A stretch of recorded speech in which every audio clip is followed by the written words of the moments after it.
Hello friends, daily current affair series में आप सभी का स्वागत है। आज की क्लास में हम लोग देखते हैं कुछ महत्वपूर्ण पर्सन। देखिएगा, पहला क्वेश्चन आपके सामने। फर्स्ट क्वेश्चन क्या बोल रहा है कि किस राज्य की सरकार ने हाल ही में सैनिकों के लिए निःशुल्क बस सेवा शुरू की है।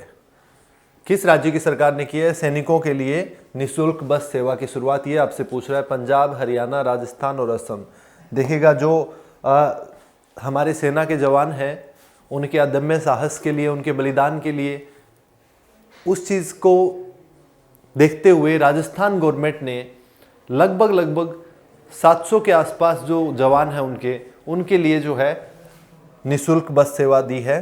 ठीक है, तो ये राजस्थान सरकार के द्वारा किया गया है। तो ध्यान रखना है किस राज्य की सरकार के द्वारा किया गया। अगर पूछे तो ये राजस्थान गवर्नमेंट के द्वारा किया गया है। राइट, तो ये ध्यान रखना है। तो इसका करेक्ट आंसर क्या हो जाएगा? डी हो जाएगा। ठीक है, राजस्थान की अभी बात करें, अशोक गहलोत जी ने इसकी शुरुआत की है। अशोक गहलोत। इसके अलावा राजस्थान के राज्यपाल कौन है? कालराज मिश्र जो है राज्यपाल है। देन राजस्थान विधानसभा सीटें कितनी है? 200। और राजस्थान की लोकसभा की 25 और राजस्थान की राज्यसभा की 10 सीटें हैं। अभी राजस्थान ने और क्या किया था? मोक्ष कलश यात्रा। ठीक है, हरिद्वार तक जो है किसी भी अस्थियां बहाने के लिए, जो हरिद्वार गंगा में हरिद्वार जाते हैं लोग गंगा में अस्थियां बहाने के लिए, तो उसके लिए भी जो है मृत परिवार के 2 लोगों को फ्री बस सर्विस जो है प्रोवाइड करवाई थी, जिसका नाम रखा था मोक्ष कलश यात्रा। तो वो भी शुरू की थी। ठीक है, तो इस तरह से जो है कमेंट में साथ साथ लिखते रहा करो, जिससे रिलेटेड कोई और भी चीज़ होती है वो। ठीक है ना, आपके कमेंट में साथ साथ जो है उस क्वेश्चन से रिलेटेड और भी उस स्टेट से रिलेटेड कोई भी चीज़ है तो उसको साथ साथ में लिखते रहा करो। राइट, इसके अलावा Sariska national park very important, Keoladeo national park very important. तो ये राजस्थान के कुछ एक नेशनल पार्क जो है वो आपको पता होना चाहिए। ठीक है, सो इसका करेक्ट आंसर हो गया डी। चलते हैं नेक्स्ट क्वेश्चन में। अगला क्वेश्चन है, किस राज्य की सरकार ने राजीव गांधी किसान न्याय योजना शुरू की है? किस राज्य की सरकार ने योजना शुरू की है राजीव गांधी किसान न्याय योजना? बताइएगा। राजस्थान, पंजाब, छत्तीसगढ़ और झारखंड, किस राज्य की सरकार ने की?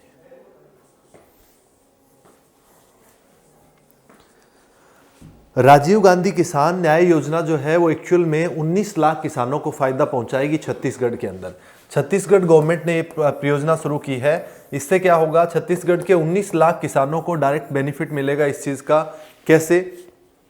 फसलों के उत्पादन को बढ़ावा देने के लिए एक्चुअल में इस योजना को शुरू किया गया है। इसमें जो गन्ना है एक्चुअल में 10,000 प्रति एकड़, 10,000 प्रति एकड़ के हिसाब से जो है किसानों के खातों में डायरेक्ट बेनिफिट ट्रांसफर जो है किया जाएगा। प्रति एकड़ 10,000 रुपया जो है गन्ने के उत्पादन के लिए। तो 19 लाख किसानों को इस योजना के अंदर जो है फायदा दिया जाएगा। छत्तीसगढ़ गवर्नमेंट ने किया इसको। राजीव गांधी की पुण्यतिथि पर 21 मई 2020 को स्कीम शुरू हुई है। कब हुई है? राजीव गांधी की पुण्यतिथि पर 21 मई 2020 को इस स्कीम को जो है शुरू किया गया है। ये भी ध्यान रखना है। राइट, सो राजीव गांधी किसान न्याय योजना। ठीक है ना, किसानों को न्याय देने की बात तो कर रहे हैं हम लोग। 2022 तक जो है इनका जो इनकम है वो डबल करने की बात चल रही है। तो काफ़ी कुछ कर रहे हैं, बट स्टिल दिक्कतें बहुत है, you know very well. Right, तो छत्तीसगढ़ जो है ध्यान रखना है। Chhattisgarh Achanakmar Amarkantak national park very important. Achanakmar Amarkantak जो है बायोस्फीयर रिजर्व है, अपने आप में एक बायोस्फीयर रिजर्व जो यूनेस्को का man and biosphere reserve programme है, उसके अंडर में अचानकमार अमरकंटक जो है छत्तीसगढ़ का वो आता है। तो ये भी ध्यान रखना है। Right, next question. अगला क्वेश्चन है, चार चपोरी में रहने वाले लोगों की संस्कृति दर्शाने वाले संग्रहालय की स्थापना का प्रस्ताव किस राज्य से संबंधित है? किधर? चार चपोरी में रहने वाले संग्रहालय यानी म्यूजियम। संग्रहालय क्या होता है? म्यूजियम की स्थापना से संबंधित जो प्रस्ताव है वो किस राज्य से संबंधित है? ये आपसे पूछा है। त्रिपुरा, असम, केरल और राजस्थान। विच what is the correct answer? आपको ये बताना है। चार चपोरी बताइए। सो चार चपोरी जो है वो एक्चुअल में चार एक आइलैंड है असम के अंदर। चार क्या है? चार नाम से एक आइलैंड है असम के अंदर। और चपोरी जो है वो नदी के किनारे का जो फ्लड प्रोन एरिया है, वहां पर ज्यादा बाढ़ग्रस्त एरिया है असम के अंदर, वो दूसरी तरफ जो है चपोरी है। तो चार चपोरी क्षेत्र जो है वो एक्चुअल में मुस्लिम कम्युनिटी रहती है वहां पर। और जो वहां पर जो मुस्लिम रह रही है, वो जहां पर ये जो यहाँ की मुस्लिम कम्युनिटी रह रही है, ये मियाँ मुस्लिम है अपने आप में। कौन से? मियाँ मुस्लिम नाम से जो है मुस्लिम वंशज बताते हैं अपने आप को। तो मियाँ मुस्लिम जो रह रहे हैं, ये बाकी का जो इस्लाम कल्चर है उससे थोड़ा हटके इनका कल्चर है। तो they are having a unique culture, इनका जो है अपना खुद का एक यूनिक कल्चर है, और उसी को संभाल के रखने के लिए, उसी को दर्शाने के लिए एक म्यूजियम बनाया जा रहा है। उन लोगों को जो कल्चर है उसको दिखाने के लिए, मियाँ मुस्लिम्स का, उसको दर्शाने के लिए असम गवर्नमेंट जो है असम के अंदर गुवाहाटी के अंदर बन रहा है, ठीक है ना। असम के अंदर भी कहाँ, गुवाहाटी के अंदर। तो ये नाम आपके लिए आने वाले टाइम के लिए वेरी वेरी इंपॉर्टेंट। कौन सा नाम, व्हाट इज चार चपोरी एंड मियाँ मुस्लिम, ठीक है। लाइक बोडोलैंड, बोडो पीपल, बोडोलैंड के अंदर है बोडो, बोडो बोलने वाले, बोडो भाषा बोलने वाले, तो बोडोलैंड की डिमांड है।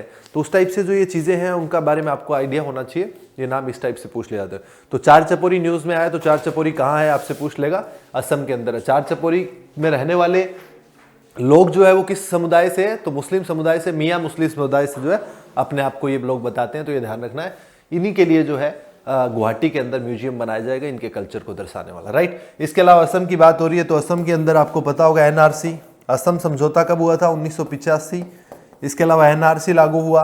इसके अलावा सिटीजनशिप अमेंडमेंट एक्ट कब आया था, 2019, जो कि असम के चलते लाया गया, ठीक है। सिटीजनशिप अमेंडमेंट क्या है, नागरिकता संशोधन अधिनियम 2019, जिसमें क्या हुआ था, 3 देशों से, कौन कौन से, बांग्लादेश, अफगानिस्तान और पाकिस्तान से आने वाले मुस्लिम समुदाय को छोड़कर बाकी सभी समुदाय के लोगों को नागरिकता में छूट प्रदान की गई थी।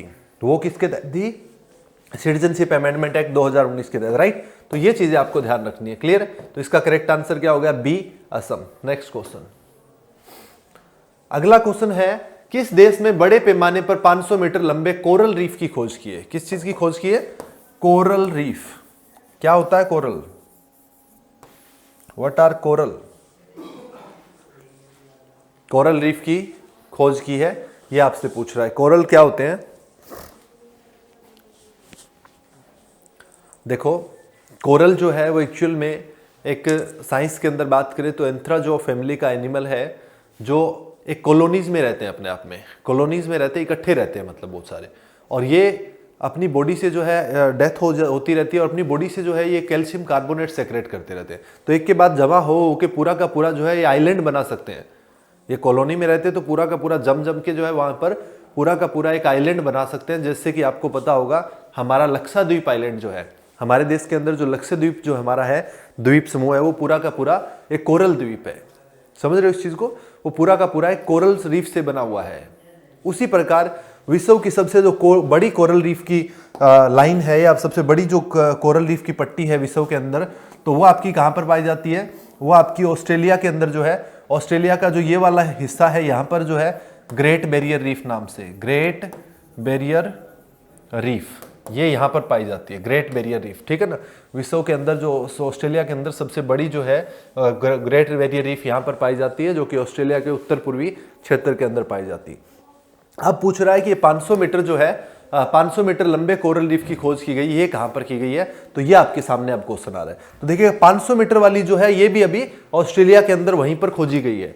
ऐसा हो रहा है कि ये जो है 40% जो है इसका हिस्सा जो है समुद्र की अंदर जो दबा हुआ है, और ये आपकी अप्रोक्सीमेटली 120 वर्षों के बाद जो है इतनी बड़ी कोरल रीफ की खोज हुई है, जो कि 500 मीटर लंबा जो है कोरल रीफ, ये ऑस्ट्रेलिया के अंदर ही खोजा गया है। तो ये भी आपको ध्यान रखना है। तो पहले ग्रेट बैरियर रीफ था ऑस्ट्रेलिया के अंदर, अभी ये 500 मीटर और खरीदे, ठीक है। तो इसका करेक्ट आंसर क्या हो जाएगा, बी हो जाएगा, ठीक है। और हमारे देश में क्या है, पूरा का पूरा लक्षद्वीप कोरल रीफ से बना हुआ है। लेकिन कोरल हर जगह नहीं मिलते, इनके लिए भी एक स्पेसिफिक टेम्परेचर कंडीशन जो है इनको चाहिए, तापमान चाहिए इनका स्पेशल जो है, इनको सनलाइट चाहिए। ऐसा नहीं है कि कहीं भी कितना भी गहराई में नहीं हो सकते हैं। तो प्रॉपर जो है जो सारी चीज़ें जब मिलती हैं तो वहीं मिलते हैं, ठीक है। So Australia correct answer. Next आपका, अपनी बॉडी से क्या सेक्रेट करते हैं, कैल्शियम कार्बोनेट सेक्रेट करते हैं। नेक्स्ट आपका,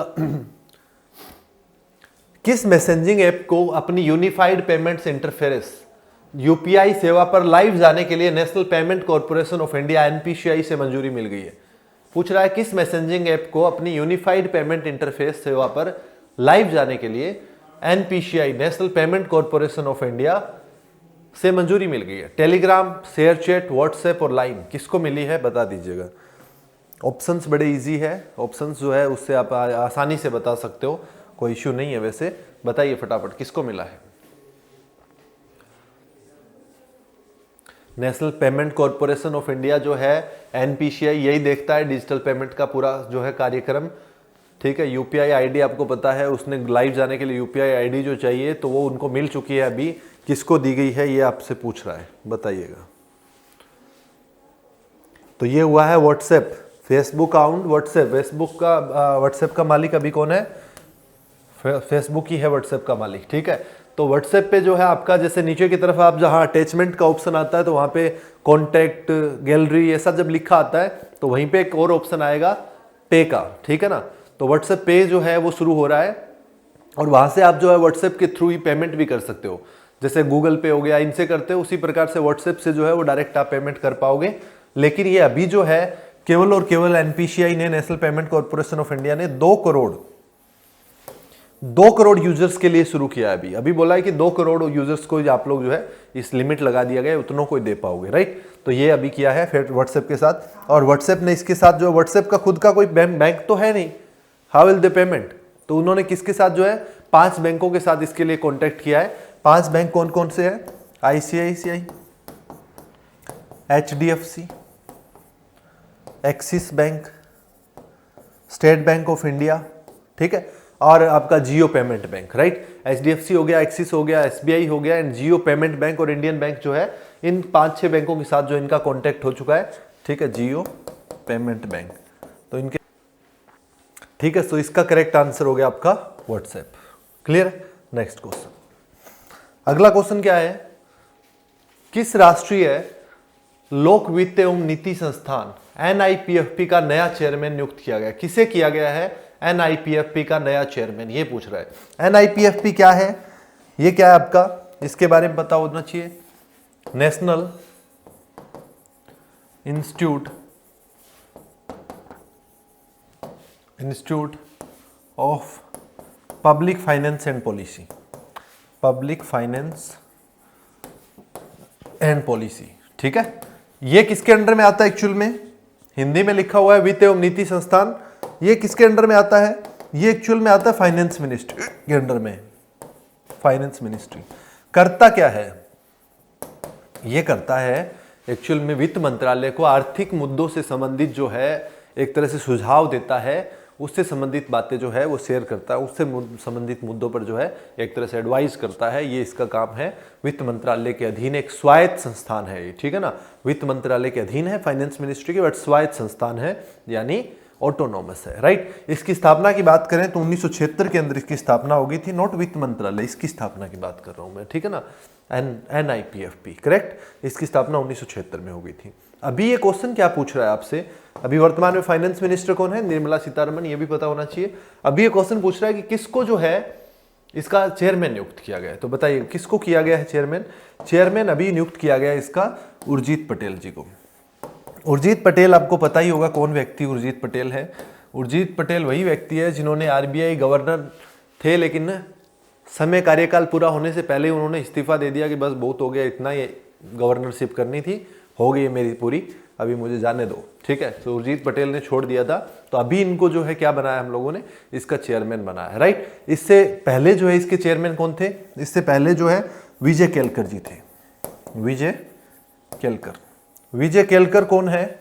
विजय केलकर वो व्यक्ति है जो 13वें फाइनेंस कमीशन के भी आयोग, 13वां जो वित्त आयोग था हमारा, इसके भी अध्यक्ष थे। 2010 से 2015 तक जो था ना, जो वित्त आयोग था 13वां, उसके जो अध्यक्ष थे वो विजय केलकर जी थे, राइट। जो अभी वर्तमान में चल रहा है वो 15वां वित्त आयोग है, जिसका एनके सिंह जो है अध्यक्ष है। 2020 से 25 जो है वो 2020 से 25 जो 15वां वित्त आयोग चल रहा है, उसके अध्यक्ष कौन है? उसके है एनके सिंह, राइट।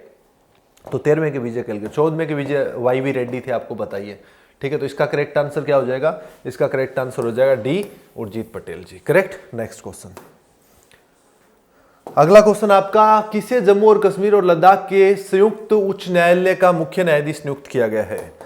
किसे किया गया है? संयुक्त उच्च न्यायालय का मुख्य न्यायाधीश किसे किया गया है? बताइएगा, 4 ऑप्शन आपके सामने है, किससे किया गया है? देखिएगा, भारत में टोटल 28 राज्य और 8 केंद्र शासित प्रदेश है। ये बात आप भली भांति जानते हैं, लेकिन भारत में टोटल सुप्रीम कोर्ट कितनी है, सॉरी हाई कोर्ट कितनी है? 25 ही है। सुप्रीम कोर्ट एक ही है दिल्ली के अंदर, ठीक है। तो इसका मतलब क्या है? इसका मतलब ये है कि हर राज्य के अंदर अपनी हाई कोर्ट नहीं है, तो कुछ राज्यों की जो है संयुक्त हाई कोर्ट है। तो उसी टाइप से पूछ रहा है 25वीं हाईकोर्ट जो सबसे पहले बनी, सबसे अंत में बनी थी, वो कौन सी बनी थी? आंध्र प्रदेश की हाईकोर्ट 1 जनवरी 2019 को, ठीक है, ये आंध्र प्रदेश वाली हाईकोर्ट बनी थी। पहली अगर पूछे हाईकोर्ट जो है तो 1861 का हाईकोर्ट एक्ट जो है उसके तहत 1862 में 3 हाईकोर्ट बनी थी। कौन कौन सी? कोलकाता में, देन मुंबई एंड मद्रास, ठीक है, मद्रास वर्तमान चेन्नई, ठीक है, ये 3 हाईकोर्ट जो है ये बनी थी। उसके बाद अगर बात करें चौथी हाईकोर्ट 1866 में इलाहाबाद की बनी थी, करेक्ट है।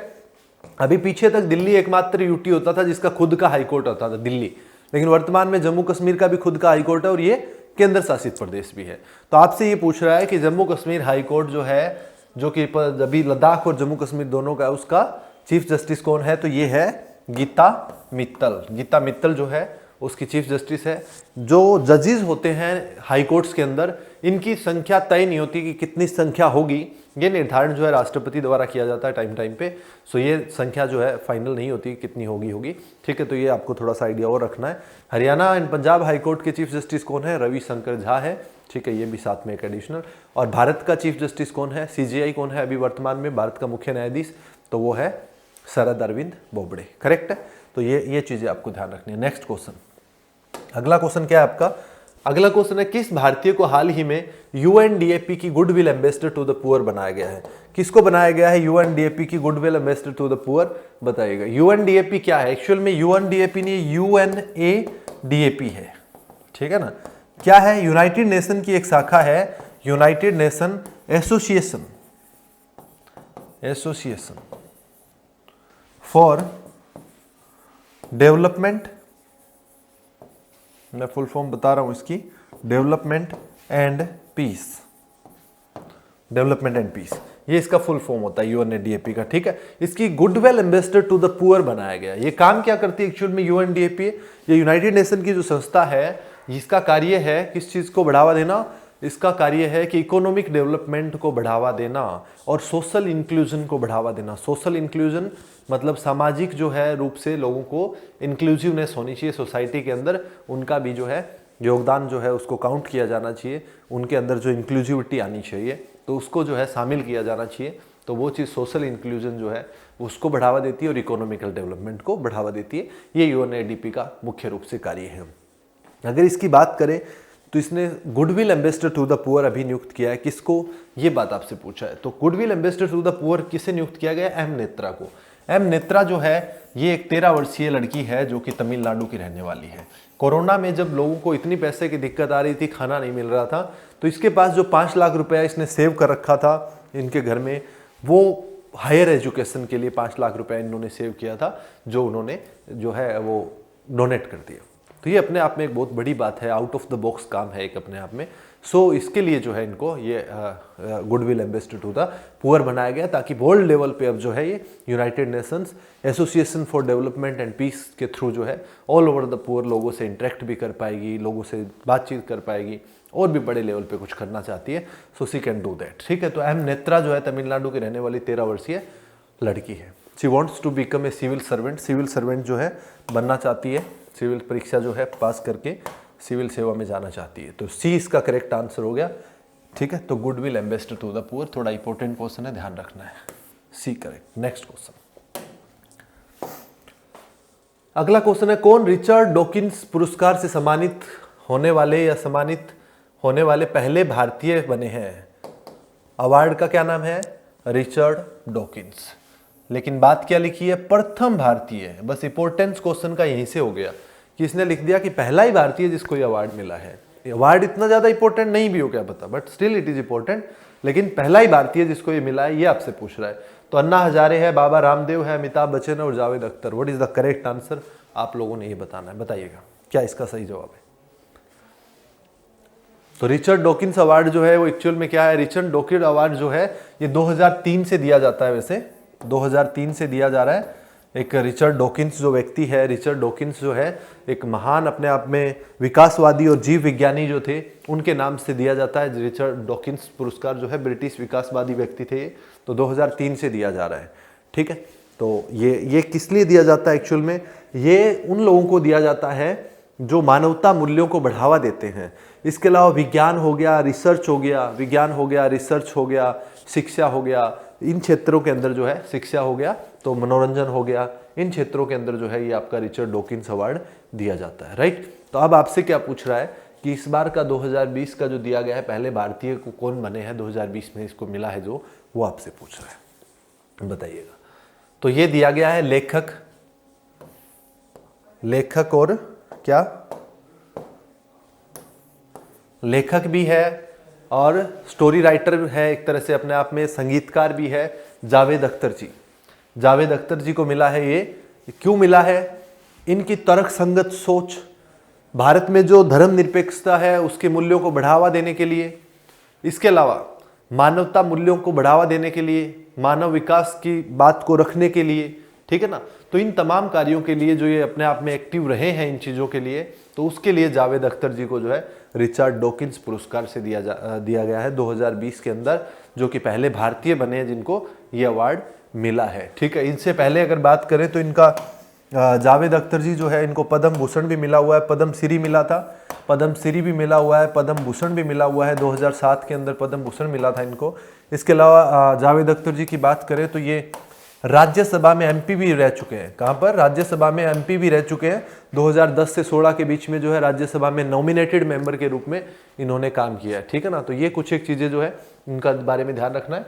सो जावेद अख्तर जी को जो है रिचर्ड डॉकिंस अवार्ड मिला गया है, जो पहले भारतीय बन गए 2020 के अंदर, करेक्ट। नेक्स्ट क्वेश्चन, अगला क्वेश्चन क्या है आपका, किसे नाबार्ड के नए अध्यक्ष के रूप में नियुक्त किया गया? कौन व्यक्ति इनमें से जिसे नाबार्ड का नया अध्यक्ष के रूप में नियुक्त किया गया, बताइएगा। अशोकचंद सिंह, रामगोपाल वर्मा, गोविंद राजुलू चिंटला और Varun Kumar Bishnoi. Who is that? किसको किया गया है, बताइएगा। नाबार्ड के बारे में आपको पता है? National bank for agriculture and rural development. What is NABARD? NABARD क्या है? National bank for what? Agriculture and rural development. Rural development. इसकी स्थापना कब हुई थी? नाबार्ड की स्थापना अगर कोई पूछे तो कब हुई थी? नाबार्ड की स्थापना हुई थी 12 जुलाई 1982। हेडक्वार्टर पूछे तो आपसे कोई, हेडक्वार्टर कहां पर है इसका? मुंबई के अंदर इसका मुख्यालय है, ठीक है। इसके अलावा देखिए नाबार्ड करता क्या है? नाबार्ड डायरेक्ट लोन नहीं देता अपने आप में कभी भी। नाबार्ड कोऑपरेटिव सोसाइटी, सहकारी बैंक जो है, लैंड डेवलपमेंट भूमि विकास बैंक जो है, इसके अलावा जो रीजनल रूरल बैंक आरआरबीज है, इनके थ्रू जो है लोन देता है। इसकी स्थापना जो 1982 के अंदर हुई थी, इसकी कमेटी भी पूछ लेता है कभी कभी, तो शिव रमन कमेटी जो है उसकी सिफारिश पर इसकी स्थापना हुई थी। शिव रमन समिति की, शिव रमन जो कमेटी थी इसकी सिफारिश पर जो है इसकी स्थापना की गई थी 1982 के अंदर। ये वाली चीज भी ध्यान रखनी है, क्लियर। तो 1982 में स्थापना हुई थी, लेकिन जब स्थापना हुई थी तो उस वक्त जो है इसकी कंट्रोलिंग अथॉरिटी कौन था? RBI as well as government of India.